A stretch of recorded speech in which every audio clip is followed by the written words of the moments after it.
Aqui é do blog Visão Surubim. Estou aqui com o juiz, o Dr. Paulo César Oliveira de Amorim, da comarca de Surubim. Eu queria que o senhor falasse, Dr. Paulo, a respeito desse mutirão, né, mutirão aí das mulheres, né, defesa das mulheres, da Maria da Penha, blog Visão Surubim. Bom dia. Muito bom dia, Carlos. Na realidade, nós temos uma previsão de audiências que versam sobre os processos de violência doméstica. E aí, atendendo à solicitação do Conselho Nacional de Justiça, nós determinamos já um agendamento prévio para o dia 10 de março e também vamos ter audiência no dia 7. Isso na primeira vara. Agora, evidentemente, que a segunda vara, que tem como titular o nosso colega, Dr. Joaquim Francisco Barbosa, irá também realizar um mutirão, atendendo exatamente à solicitação do Conselho Nacional de Justiça. E aí, então, nós vamos tratar, sobretudo, desses processos que versam sobre as violências que acontecem no dia a dia, no cotidiano, e que envolve exatamente, né, a vítima como mulher, como companheira, como esposa, como mãe de família. Nós temos uma previsão de cerca de 30 procedimentos a esse respeito. Evidentemente que aqui não estou colocando aí nos números dos processos da segunda vara, porque isso precisa ser obtido junto à secretaria, daquele juízo. Agora, nós vamos também ter uma outra data, também já previamente agendada, que será no dia 5 de maio. Nós já temos ajustados 30 audiências que também versam sobre esses procedimentos. Mas é claro que ao longo desses dias, desses meses anteriores, vão ser agendadas outras audiências para poder trazer o maior quantitativo possível de procedimentos para poder nós atendermos essa demanda que é muito grande, né, Carlos? Doutor Paulo, a morte de mulheres cresce em Pernambuco do ano 2014 a 2015, um absurdo. Com certeza. Como o senhor vê isso aí? Olha, esse é um fenômeno real, atual, e que infelizmente está presente em nossa sociedade. Claro que não apenas na sociedade do Surubim, está presente no Brasil como um todo. Nós temos observado isso nos noticiários que são veiculados no cotidiano, seja pela televisão, pelas rádios, e inclusive nos jornais, nós acompanhamos isso. E de fato é um fenômeno presente, real, e que há uma necessidade de que o poder público tome providências concretas para que possa amenizar essa situação que me preocupa bastante, porque nós temos aqui no fórum, né, uma distribuição acentuada de procedimentos e processos penais que exatamente trazem esse tipo de violência, né, assassinatos de mulheres. As estatísticas estão aí para demonstrar essa realidade lamentável. Teve um aumento de 23% do ano 2014 a 2015. Né? Esperamos agora em 2016 que não tenha esse aumento tão grande, que venha a diminuir. Agora, o caso de muitas mulheres ainda acontece de não querer denunciar os seus companheiros, às vezes ficar com medo, né? Como o senhor vê isso aí, doutor? Esse é um outro fenômeno presente também. Nós observamos aqui nos procedimentos que nos são notariados que grande parte das mulheres, quando das audiências, acabam por desistir de dar continuidade aos procedimentos. Elas se retratam da representação, de modo que, naqueles casos em que a violência doméstica não traz um tipo penal mais grave, então ele acaba sendo arquivado por falta exatamente dessa condição de procedibilidade, que é a representação da vítima. Esses com relação aos casos que nos estão apresentados. Mas nós sabemos também que existe uma outra realidade muito presente, que são aqueles inúmeros casos que sequer chegam às delegacias. As mulheres se ressentem de denunciar por medo, não é? E existe um outro fator, que é exatamente essa preocupação com a família. Elas têm uma necessidade da presença do marido, apesar da violência, porque ele é o provedor do lar, é através dele que há a sustentação econômica da casa. A mulher tem uma necessidade também de preservar o seu companheiro enquanto o pai de seus filhos.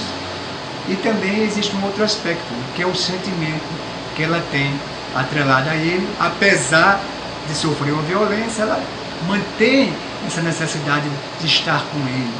É por isso que nós observamos aqui, Carlos, de que muitas e muitas vezes, quando se dá inclusive prisões em flagrante desses companheiros que praticam essas ações, as mulheres vêm de imediato falar com o juiz ou com o promotor para solicitar que seu companheiro, apesar de ter praticado aquele fato, venha a ser posto em liberdade. Ainda que essa violência praticada tenha sido não a primeira, mas uma segunda, uma terceira, de forma reiterada. É um fenômeno que infelizmente existe em nossa sociedade, é algo presente, está em nossa cultura. Nós vemos que essa lei Maria da Penha, ela deu uma ajuda muito grande às mulheres, à defesa das mulheres, né? Nós vemos na estatística que morreram 168, houve 168 mortes de mulheres, né, em Pernambuco. Enquanto quando começou Maria da Penha já ficou em 159, já teve uma queda aí, isso a estatística da mulher, né, é quem fala isso nas redes sociais. Agora, o senhor vê alguma falha na justiça, nesse lado, essa demora, essa demanda de processos, esses encargos todos para tomar uma providência? Porque a gente vê mais, as mulheres denunciam e muitas vezes a justiça prende e solta e daqui a pouco o marido, o companheiro tira a vida dela para que seja tomada outras providências. Bom, então sobre isso eu posso trazer a seguinte informação. A Lei Maria da Penha, de fato, trouxe uma modificação significativa em nosso ordenamento jurídico, porque ela traz um mecanismo de proteção bastante considerável para a mulher ser favorecida quando ela passa por esse tipo de violência, qualquer deles, que diga respeito exatamente ao âmbito desses fatos ocorridos no seio da família, no âmbito familiar. Então, nós temos na Lei Maria da Penha um mecanismo chamado medida protetiva. Todas as vezes que a mulher comunica ter sido vítima de uma violência doméstica à autoridade policial, além da providência de ir buscar o companheiro, agressor, o ofensor, para, se for o caso, lavrar um procedimento de prisão em flagrante, se for o caso, ele tem paralelamente a isso, um mecanismo de enviar para a justiça, pedido de medidas protetivas. E essas medidas protetivas consistem em afastamento do lar, proibição de se aproximar da vítima ou seus familiares, proibição de manter contato, que são as mais pertinentes para exatamente trazer essa proteção cautelar para se resguardar. Então, todas as vezes que essas medidas protetivas nos são apresentadas, nós costumamos deferir de imediato, tanto eu quanto o doutor Joaquim. A gente verifica os elementos consignados na representação e, normalmente, há uma concessão. A grande maioria delas se determina tanto o afastamento quanto a proibição de se aproximar a menos de 500 metros, de 300 metros, conforme seja a circunstância, ou até terem contato. Então, da parte da justiça, esse mecanismo é atendido e implementado de imediato. E nós fazemos a comunicação com a autoridade policial que essa medida foi deferida. O problema é que, na prática, após a cientificação, o aparelho estatal não tem condições, por si, de fiscalizar com toda a plenitude de que esse cumprimento vai ser de forma efetiva. Isto é, se todas as mulheres vierem à autoridade policial e elas forem encaminhadas à justiça e a justiça lhes conceder essa medida protetiva, elas não vão ter, evidentemente, um policial ou policiais para estar fiscalizando se aquele ofensor vai ou não cumprir, vai ou não respeitar. É por isso que, apesar de existirem medidas protetivas deferidas, nós encontramos na realidade, na nossa vivência diária, uma reiteração da prática. Por quê? Porque a mulher tem em suas mãos já uma medida da justiça, mas o aparelho estatal não tem como fiscalizar, acompanhar se o ofensor vai ou não transgredir essa medida que foi deferida. Porque não se tem como colocar um policial, por exemplo, para vigiar, acompanhar, estar ali observando se aquela mulher não vai ser importunada novamente. O número é muito grande de procedimentos que são trazidos a nós da justiça. Então essa parte da justiça ela é cumprida. Existe um outro problema, é o número elevado de processos que nós temos aqui em Surubim, como em muitas outras comarcas. Então, tanto a primeira vara quanto a segunda vara, além dos processos que dizem respeito a esses procedimentos que versam sobre violência doméstica, tem os processos de menores, como a adoção, a guarda, a tutela. Nós temos também os processos criminais como um todo, e nós temos os TCOs, os chamados termos de circunstanciais de ocorrência, que versam sobre outros tipos penais de menor potencial ofensivo. Por exemplo, uma ameaça, uma injúria, uma calúnia, uma difamação, uma lesão corporal. E tudo isso tramita aqui, e nós temos esse volume muito grande acentuado. Então, à medida que esses procedimentos chegam e nós despachamos, nós conferimos, nós deferimos e nós concedemos, nós precisamos dar andamento, dar movimentação a outros feitos. E acontece exatamente que, humanamente, para nós magistrados, nós nos sentimos um tanto quanto impossibilitados ou impotentes de poder dar efetividade a tudo isso, porque o volume realmente é muito grande. Nós temos na primeira vara em torno de 5 mil processos que tramitam. É por isso que foi feito esse mutirão, para tentar diminuir essa demanda de processo? Exatamente, o objetivo é esse. Mas, na realidade, desde o ano passado nós já fizemos outros mutirões. O problema é que a distribuição de procedimentos é muito acentuada. Então, por mais que nós marquemos audiências, por mais que nós realizemos audiência, por mais que nós sentenciemos, a distribuição ainda continua muito volumosa a ponto de sobrecarregar o sistema. Então, imagine, 5 mil processos versando sobre todo tipo de fato, todo tipo de conflito, para um magistrado ter que apreciar. Isso sem falar que nós temos que fazer audiências, atender o público, cuidar também da parte do cartório do registro civil, cartório de imóveis, celebrar os casamentos. E lá na segunda vara, nós temos quase 10 mil processos, números redondos, evidentemente. Então, para um juiz trabalhar com tudo isso, fica difícil, porque nossa atividade não é meramente burocrática. Nós precisamos analisar concretamente para poder decidir com qualidade, decidir sobretudo com fundamento. Para quê? Para que nós cumpramos o que a Constituição diz, que toda decisão judicial tem que ser fundamentada.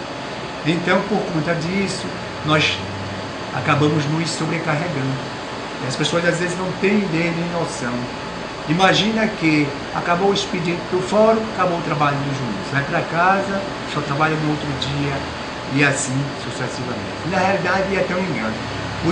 nossos grandes trabalhos, os trabalhos sobre os quais nós precisamos nos debruçar horas e horas, são feitos em casa, quando nós terminamos o expediente e levamos os processos para poder analisar com mais calma, com mais vagar, né, com mais profundidade aquelas causas complexas, para poder depois dar uma resposta. E é exatamente por isso que finais de semana, mesmo nas férias, né, a grande maioria dos magistrados acabam trabalhando e, inclusive, isso traz uma repercussão na família, né, que causa o quê?